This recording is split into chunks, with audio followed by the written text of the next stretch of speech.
Bueno, ahora sí, en el nombre de Jesús vamos a comenzar con el tema de esta tarde y al cual yo le puse por título Una iglesia en crecimiento. Y para esto les voy a pedir que abran sus Biblias en Efesios 4, del versículo 1 al 3 primeramente. Pero antes de leerlo,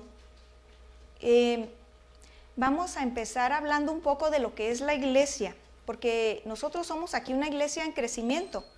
Esta iglesia no es la misma ahorita que era hace unos 4 años. Hemos crecido en número, somos bastantes los miembros y también hemos crecido espiritualmente gracias a la palabra que se predica, porque la fe viene por el oír la palabra de Dios. Entonces, para comenzar, necesitamos saber qué es la iglesia. La iglesia tiene, la palabra en el idioma original es eclesia, que significa una asamblea. Una asamblea es una reunión de personas que se juntan con un mismo fin. Entonces, la iglesia fue diseñada por Dios, creada por Dios para sus propósitos. Y de lo que nos va a hablar esta tarde es de cómo la iglesia va creciendo, ¿verdad? Y yo les voy a presentar algunas características de cómo es que la iglesia va creciendo, pero primero vamos a leer, por favor, Efesios 4, versículos del 1 al 3. Y dice la palabra de Dios: Yo pues, preso en el Señor, os ruego que andéis, que viváis de una manera digna de la vocación con que habéis sido llamados, con toda humildad y mansedumbre, con paciencia, soportándoos unos a otros en amor, esforzándoos por preservar la unidad del Espíritu en el vínculo de la paz. Yo acabo de leer la versión de las Américas, pero ahí en su versión que ustedes tienen en la Reina Valera, dice casi exactamente lo mismo, ¿verdad? También la traigo por aquí, ¿no? Entonces, de lo que vamos a ver ahora, el Señor creó una iglesia. La iglesia es un grupo de hermanos de diferentes nacionalidades, de diferentes idiomas, diferentes culturas, diferentes costumbres, pero todos con un llamado. Y este llamado está descrito ahí en el primer versículo que leímos, donde dice, ¿quién está hablando ahí? El apóstol Pablo, preso en el Señor, porque dice que está preso en el Señor. Estaba bajo arresto domiciliario. Él estaba preso en una casa en Roma, por su propia voluntad, porque él quiso apelar al César. Apelar al César quiere decir que quiso presentarse delante del emperador para cumplir con el llamado que Dios le había dado específicamente a él, porque Dios le dijo, es necesario que te presentes ante reyes y emperadores. ¿Para qué? Para que nadie se quede sin recibir las buenas nuevas de salvación. Entonces, estaba preso el apóstol Pablo, y ahí les dice ¿a quién? A la iglesia. Este mensaje es para la iglesia. Si entrara aquí una persona que por primera vez viene a una iglesia y no sabe ni siquiera qué es la Biblia, ni siquiera quién es Dios, este mensaje no sería para esa persona. Pero creo que todos aquí ya hemos escuchado acerca de la palabra de Dios, ¿verdad? Todos entendemos y creemos, tenemos la fe en nuestro Señor Jesucristo. Entonces, el mensaje es para nosotros, para la iglesia de Dios. Entonces, ¿cómo les dice ahí en el primer versículo? Yo pues, preso en el Señor, os ruego que andéis como es digno de la vocación con que fuisteis llamados. Allí está haciéndonos una invitación. Un llamado es una invitación que Dios nos hizo a formar parte de su pueblo, a formar parte de su iglesia, de su familia. El apóstol Pedro lo dijo así, ¿verdad? Que fuimos llamados, y dijo, ¿para qué? Para anunciar las virtudes de aquel que nos llamó de las tinieblas a su luz admirable, ¿verdad? Para que anunciáramos las virtudes. ¿De quién? De Jesús, de aquel que nos llamó. Entonces también el propósito o el llamado de la iglesia está, aparte de en ese versículo que acabamos de leer en Efesios 4:1, también se encuentra en Romanos 8:28, que es el versículo favorito del pastor, ¿verdad? Y que lo menciona mucho, y a muchos de nosotros nos lo aprendimos, por tanto que lo menciona, pastor, para que vea que sí estamos creciendo aquí en esta iglesia. Yo desde que llegué a esta iglesia he crecido bastante. Ya he subido como 10 libras, y no sé ustedes, cada uno. Bueno, pero Romanos 8:28 nos está hablando y del 28 hasta el 30. Y sabemos que a los que aman a Dios, todas las cosas les ayudan a bien. Esto es, a los que conforme a su propósito son llamados. Porque a los que antes conoció, también los predestinó para que fuesen hechos conforme a la imagen de su Hijo. Ahí está, ¿verdad? La razón del llamado. ¿Para qué nos llamó el Señor? Para que fuésemos hechos conforme a la imagen de Jesús. Para que nos pareciéramos a Él, para que fuéramos cada día pareciéndonos más a su Hijo. Y ahí dice, para que Él sea el primogénito entre muchos hermanos, y a los que predestinó, a estos también llamó. Y a los que llamó, a estos también justificó. Y a los que justificó, a estos también glorificó. Entonces, ¿quiénes son los llamados? ¿Quiénes? Nomás el pastor, los evangelistas, los maestros, los profetas, los apóstoles. No, todos fuimos llamados, y allí nos da la razón. ¿Para qué? Para que fuéramos hechos conforme a la imagen de su Hijo. Entonces ya no tenemos excusa, todos tenemos el llamado de Dios, todos fuimos llamados por Él para ser conformados a la imagen de su Hijo. En otras palabras, para reflejar el carácter y el corazón de Jesús. ¿A quiénes? A todos en el mundo. A todos los que podamos, a todos los que nos conocen, a los que no nos conocen también. Este llamado no es en nuestras fuerzas. Tenemos, el que nos llamó es Dios, y solamente con el poder de Él podemos llegar a cumplir ese llamado. Porque si lo tratamos de hacer por nosotros mismos, vamos a fracasar.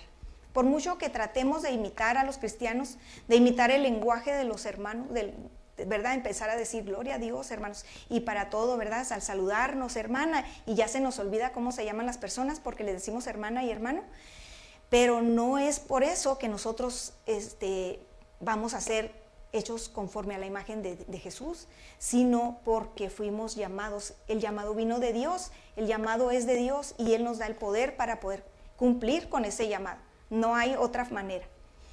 Y enseguida, ahí en el versículo 1, donde leímos, donde dice que andemos conforme, Él está rogándonos que andemos conforme, como es digno de la vocación con que fuimos llamados, como es digno. Y ahí esa palabra, dignos, en el original viene teniendo una equivalencia a ser del mismo peso, de igualdad de peso. ¿De peso en qué? En el llamado. O sea que debemos de andar, de caminar en nuestra vida, en nuestro modo de vivir, en nuestro estilo de vida, conforme al llamado que se nos hizo. Tenemos que reflejar ese llamado en nuestro estado, en nuestro modo de vivir, del mismo peso. Eso es lo que viene siendo en el original. Pero como yo no sé mucho de griego, yo nada más ahí les copio a los que lo estudian, y ya me ahorra un poquito de tiempo. Bueno, mire, la iglesia de Dios es, como les decía al principio, diferentes personas, diferentes caracteres, diferentes estados sociales, culturales y también intelectuales, pero a todos Dios nos llamó. Entonces, a unos de una manera, a unos les dio unos dones, a otros les dio otros, para que todos funcionáramos dentro de su cuerpo, del cual Cristo es la cabeza. Cristo es la cabeza de nosotros. Lo que quiere decir es que no hay otro superior a Él. Él es el que manda. Cuando ustedes les pregunten quién es Cristo para ti, ya tienen ahí una respuesta, pueden decirle el que manda. Y luego tenemos que vivir conforme a ese llamado. La iglesia debe vivir conforme a un llamado glorioso, un llamado hermoso. No es cualquier llamado. Ahora la gente se esfuerza por alcanzar llamados aquí, terrenales, y luego se esfuerzan demasiado, logran alcanzar unas disciplinas tremendas, como adaptarse a una dieta bien rigurosa para alcanzar ciertas cosas, para llegar a participar en un equipo que es como por ejemplo en la NBA o en la de fútbol americano. Tienen que llevar una dieta, tienen que tener mucha disciplina en cómo ejercitar su cuerpo, en la práctica, en todo eso, y ellos lo hacen de todo su corazón, lo hacen hasta el extremo, se someten su cuerpo, su mente y todo para alcanzar una corona que es corruptible, que nada más les va a durar un ratito en la copa, ¿verdad? La enseñan un rato y luego se acaba el show, y luego viene el otro año y ya no se acuerdan del equipo anterior, o solamente se acuerdan aquellos que son aficionados al deporte, ¿verdad? Pero este es un llamado que no pasa de moda, un llamado que no se va a acabar, un llamado que trasciende a la eternidad. Entonces debemos de vivir conforme a ese llamado. Y luego ahí mismo en el versículo donde estamos leyendo, dicen que nos ruega que andemos como es digno de la vocación con que fuimos llamados. Y enseguida nos dice detalles con toda humildad y mansedumbre en el versículo 2. Humildad.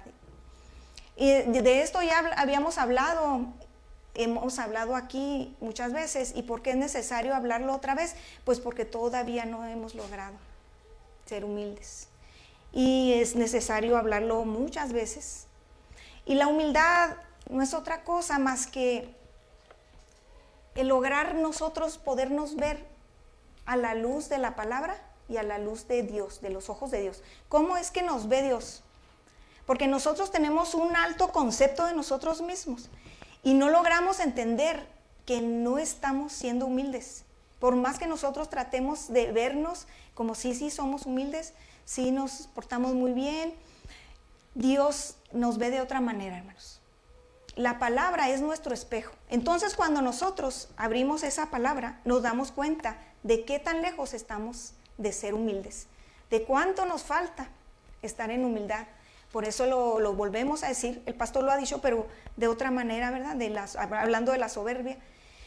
La soberbia es lo opuesto a la humildad. Entonces, vamos a vernos de acuerdo a cómo Dios nos ve. ¿Cómo nos ve Dios? Usted le ha tocado que abre la escritura y de repente se encuentra con un pasaje que lo convence de su pecado y hasta la quiere cerrar la Biblia, ¿verdad? Y no volverla a leer, porque encuentra ahí que cosas que usted está practicando están en contra de la voluntad de Dios. Y entonces la palabra es su espejo. La palabra nos hace ver todas nuestras imperfecciones. Las hermanas me van a entender de lo que voy a decir. Cuando nosotras nos vemos en un espejo normal, pues, y sobre todo las que ya estamos un poquito más grandecitas, ya pegándole al tostón, nos vemos normal y bien bonitas, ¿verdad? Pero no nos pongan un espejo de esos que magnifican, porque entonces sí nos vemos todas las imperfecciones y decimos, ya di el viejazo, estoy bien arrugada, ya no me quiero volver a ver en ese espejo. Lo mismo nos pasa con la palabra, porque la palabra nos hace ver nuestra maldad, nos hace ver nuestro corazón. El domingo el pastor predicaba de eso. Nos hace ver realmente quiénes somos. Miren, hay un ejemplo en la Biblia bien claro que todos ustedes han visto o han escuchado alguna vez. ¿Se acuerdan cuando Jesús les estaba diciendo a sus discípulos, es necesario que yo vaya a la cruz, van a venir por mí, me van a llevar, me van a crucificar, me van a matar? Y Pedro dijo, yo estoy dispuesto a morir contigo, ¿verdad? No quizá en esas palabras como lo estoy diciendo, pero ustedes saben de lo que estoy hablando. Él dijo, yo iré, yo también muero contigo.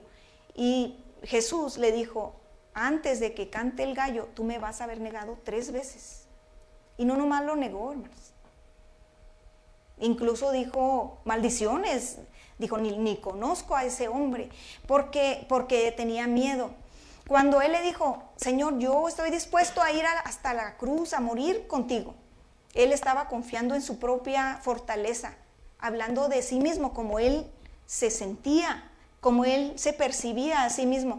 Pero cuando Dios, que Jesucristo le dice, me vas a negar antes de que cante el gallo, Pedro no lo podía creer. Pero efectivamente así fue. Entonces, ¿qué pasó? Cantó el gallo y él lo había negado ya 3 veces. ¿Cómo se sintió cuando vio realmente su condición? Entonces él aprendió lo que era la humildad. Allí fue cuando ahora sí era digno del llamado.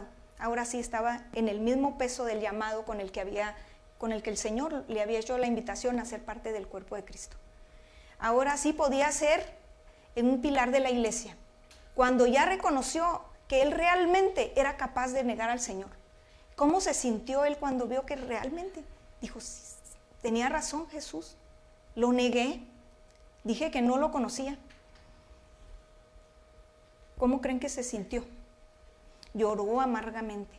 Entonces, mientras nosotros no nos podamos ver a la luz de la palabra y a la luz de cómo nos ve Dios en ese espejo, entonces todavía nos falta. Pero, como les dije al principio, no se consigue con nuestras propias fuerzas. Entonces, ¿cómo es que logramos llegar a la humildad y llegar a tener estas características de una iglesia en crecimiento? Gracias al poder del Espíritu Santo, gracias a Jesús que habita en nosotros. Entonces, nosotros no podemos en la carne, pero en el Espíritu Dios puede.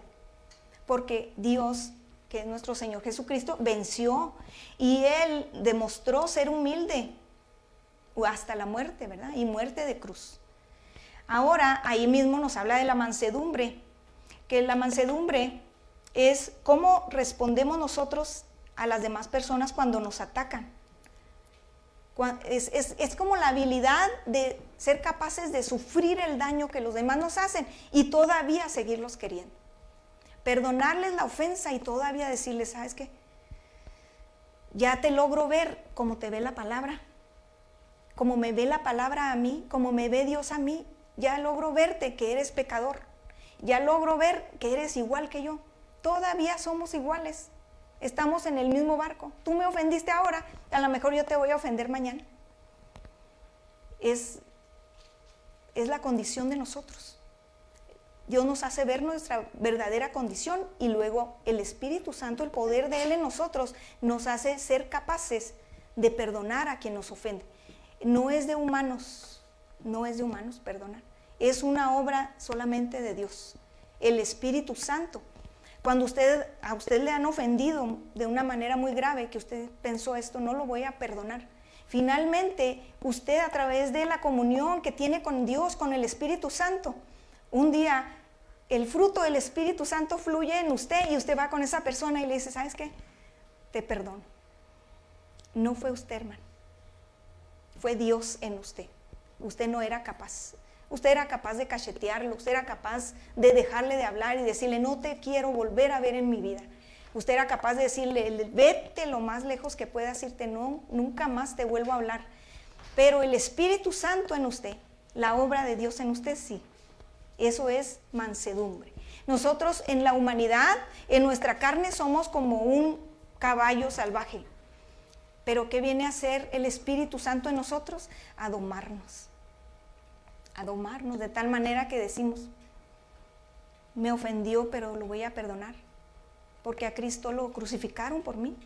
Él llegó hasta la muerte de cruz, yo todavía no he llegado ahí. ¿Qué me cuesta decirte perdono de todo corazón? ¿Qué me cuesta ser yo el que tome la iniciativa para restaurar una relación? ¿Qué me cuesta? Pues me cuesta la comunión, me cuesta el estar siempre en la palabra, para que la palabra pueda hacer su trabajo en mí, pueda hacerme, que me vea en ese espejo y pueda yo fluir, y pueda yo entregar ese perdón, y pueda yo seguir entregando el amor, siendo mansa, como Jesús, manso y humilde. ¿Cómo dijo él? En Mateo 11 dijo, aprended de mí que soy manso y humilde de corazón, ¿verdad? Y hallaréis descanso para vuestras almas. Entonces, estas son las cualidades, las características que abundan en una iglesia en crecimiento. También, ahí mismo en el versículo que estamos leyendo, en el versículo 2 de Efesios 4, con toda humildad y mansedumbre, soportándoos con paciencia los unos a los otros en amor, con paciencia. Y aquí la paciencia es cómo nosotros respondemos a los errores y las fallas de los demás. Paciencia, en otras palabras, quiere decir un sufrimiento prolongado. Quiere decir aguantar con el temperamento intacto. Eso es paciencia, hermanos. No es de este mundo. Es una cosa que viene de Dios. Es el fruto del Espíritu. Allí ustedes lo pueden leer en Gálatas 5:22, donde nos habla del fruto del Espíritu. Y allí van a encontrar la paciencia, que viene siendo como el sufrimiento prolongado. ¿Por causa de qué? Por causa de nuestro trato hacia los demás. Nosotros podemos soportar muchas cosas. ¿Por qué? Porque el Espíritu Santo nos ayuda. Solamente podemos soportar las ofensas, podemos soportar los errores y las fallas de otros. La iglesia está compuesta por personas de todas clases, nacionalidades, grupos. Como por ejemplo en los primeros capítulos de Efesios, si ustedes los leen, pueden encontrar que el apóstol Pablo quiere hacer entender a los judíos que los gentiles ya tienen que encajar juntamente con ellos. Ya no se pueden ver como dos entidades aparte, sino que son uno, porque Dios derribó todas las barreras, ¿verdad?, que los separaban, para hacer de ellos un solo cuerpo, para que formaran una sola entidad, un organismo vivo que cumpliera con ese llamado de ser hechos a la imagen de Cristo. Entonces él les escribe esta carta para decirles: sí, esos son gentiles, aquellos no se circuncidan, ustedes síganlos queriendo, ustedes síganlos amando. Sí, ellos a lo mejor comen comidas que ustedes no comen, para ustedes eso es un error, pero no es un error para Dios. Dios a todos nos incluyó en este llamado, a los que comían carne y a los que no comían carne. Ahora en nuestra actualidad eso ya casi no se aplica, en algunas denominaciones sí, pero entre los judíos y los gentiles eso era algo muy peleado, muy discutido, todas las cosas rituales y religiosas. Pero ahora nosotros tenemos con que, bueno, no, esa versión que leyó usted, hermana, esa no es la Reina Valera, entonces no, yo no tengo esa misma mentalidad de usted. Pero ahora en Cristo somos uno, no importan estas diferencias, somos uno en Dios, somos todos parte de la misma familia, creciendo juntamente con Él, porque todos necesitamos llegar a ser conformados a la imagen de Dios. Entonces Él va a pasar por alto todas las cosas que trascienden al cuerpo y nos vamos a quedar finalmente con lo espiritual. El pastor aquí lo ha explicado de muchas maneras. Estaba oyendo yo un sermón de él, que cuando él abrió con la introducción de Efesios 4, ustedes lo pueden ver en la página de la iglesia, porque ya vimos todo el libro de Efesios, pero es necesario a veces volver a tocar algunos temas para aprender mejor. Él estaba en su casa porque la iglesia estaba cerrada por causa de la pandemia, cuando dio la introducción de Efesios 4. La iglesia estaba encerrada en sus casas. Esta es otra de las formas como lo podemos ver. Nosotros tuvimos que soportar con paciencia ese sufrimiento prolongado de no vernos, casi fue como un mes, ¿verdad? En algunas iglesias fueron meses, en otras años y en otras ya no abrieron.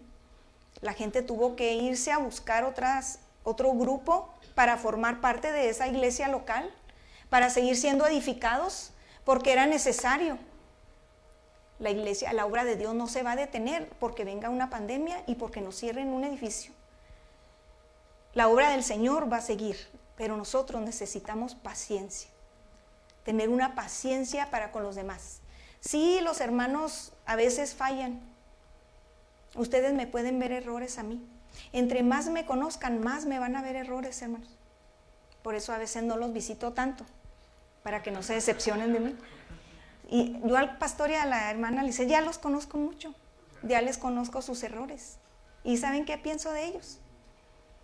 Que somos iguales, imperfectos, que ofenden a la gente, sí la ofenden, perdónenlos. Todavía no estamos en el cielo.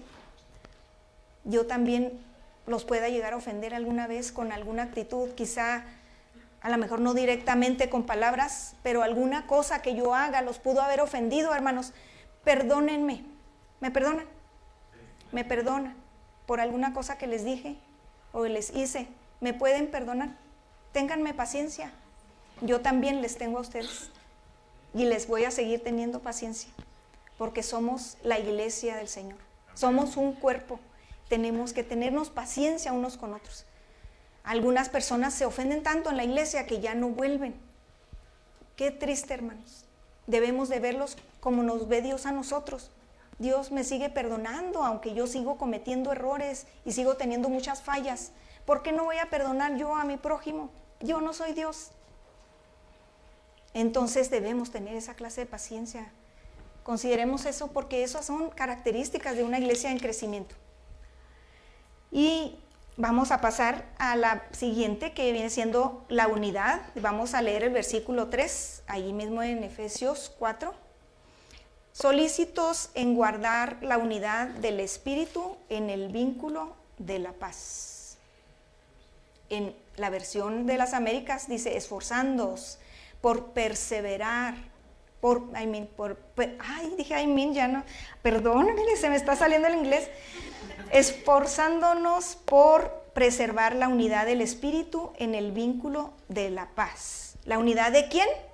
Del Espíritu. ¿Leyeron bien? La unidad del Espíritu. Nosotros no nos unimos aquí porque nosotros, somos muy buenos y logramos llegar a coincidir y a unirnos. No, la unidad es porque es el trabajo del Espíritu Santo.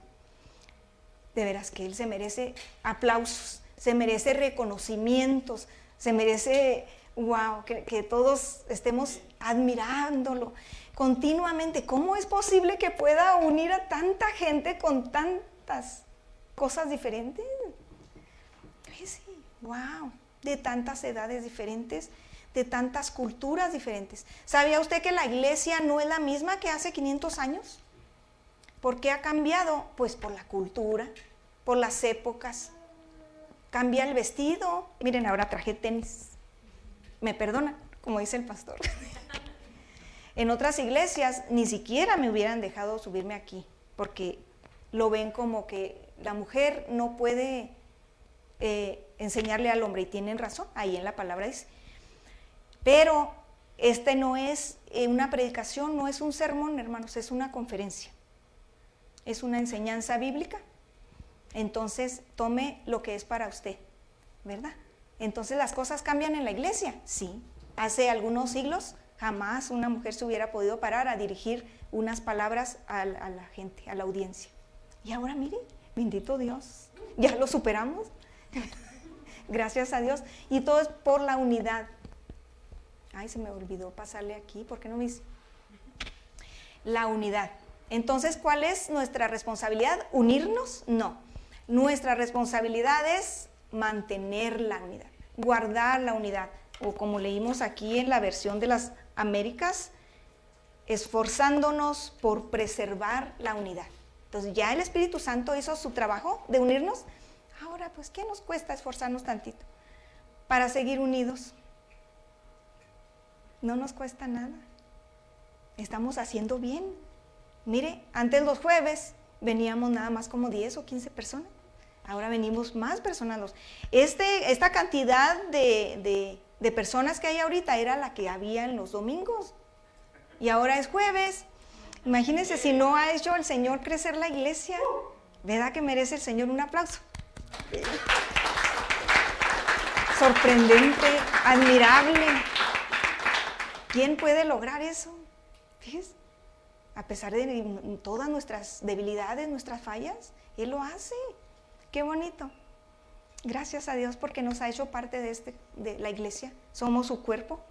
Y mire, para finalizar, porque es que no les gustan los sermones largos, Dios proveyó todo lo necesario para el crecimiento de la iglesia, y ahí vamos a estar leyendo Efesios 4, del 11 al 13. Y Él dio a algunos el ser apóstoles, a otros profetas, a otros evangelistas, a otros pastores y maestros, a fin de capacitar a los santos para la obra del ministerio, para la edificación del cuerpo de Cristo, hasta que todos lleguemos a la unidad de la fe y del conocimiento pleno del Hijo de Dios, a un varón perfecto, a la medida de la estatura de la plenitud de Cristo. ahí está. Entonces nos dio todo lo que necesitábamos, nos dio su gracia, nos dio la fe, nos dio su salvación, nos dio su Espíritu Santo y luego nos dio dones, ministerios. Algunos llamó profetas, los llamó a ser profetas, a otros los llamó a ser apóstoles, a otros los llamó a ser evangelistas, a otros pastores y maestros, para la edificación ¿de qué? De la iglesia, del cuerpo de Cristo. Entonces, nosotros los que estamos aquí estamos haciendo bien en venir a escuchar la palabra de Dios, porque aquí en la iglesia hay maestros, hay pastores, hay misioneros evangelistas, hay gente que les va a ayudar a seguir adelante creciendo, conociendo más a Dios. Porque a veces se nos complica en la casa, abrimos la Biblia y decimos, no, todo esto que estoy leyendo no lo entiendo, incluso me estoy durmiendo, ni para qué, y ya cerramos la Biblia. Pero venimos a la iglesia y alguien aquí nos ayuda a interpretarla, alguien aquí nos ayuda a entenderla, a aplicarnos la vida a nuestras propias vidas para poder llegar a ser conformados a la imagen de nuestro Señor Jesucristo. Entonces, ¿estamos por el camino correcto? Sí estamos, mientras que no nos salgamos de la sana palabra de Dios. Toda la Escritura es inspirada por Dios y útil, ¿verdad? ¿Para qué dice? Para instruir, para enseñar, para redarguir, para corregir, ¿verdad? Para instruir en justicia. A fin de que el hombre de Dios sea perfecto, enteramente preparado para toda buena obra. Entonces, si estamos aquí, estamos haciendo bien, Dios ya nos dio ahora una enseñanza, vamos a ponerla por obra. ¿Qué es lo que vamos a practicar o a tratar de preservar? Lo que Él ya hizo. ¿Qué hizo? Nos da humildad, porque Él es humilde, porque Él es manso, Él hace que eso salga de nosotros, que fluya en nosotros. Nos ayuda a que salga la paciencia de nosotros, nos ayuda a preservar la unidad y nos ayuda a recibir la guía de esas personas que tienen un llamado más específico y de aquellas personas que tienen un ministerio. Entonces, vamos a darle gracias a Dios por eso, hermanos, y vamos a seguir adelante en lo que estamos. Si a alguien le pasó algo así hace poco o le va a pasar, que a alguien le va a fallar, que algún hermano lo va a ofender, que alguien no va a estar de acuerdo con usted, ¿qué vamos a hacer? Vamos a mostrar todas estas características para que la iglesia siga creciendo, ¿verdad? Porque es hermoso ver una iglesia creciendo, es ver el cuerpo de Cristo, es hermoso, solamente Dios puede hacer esto tan grande. Vamos a ponernos de pie y denle gracias a Dios.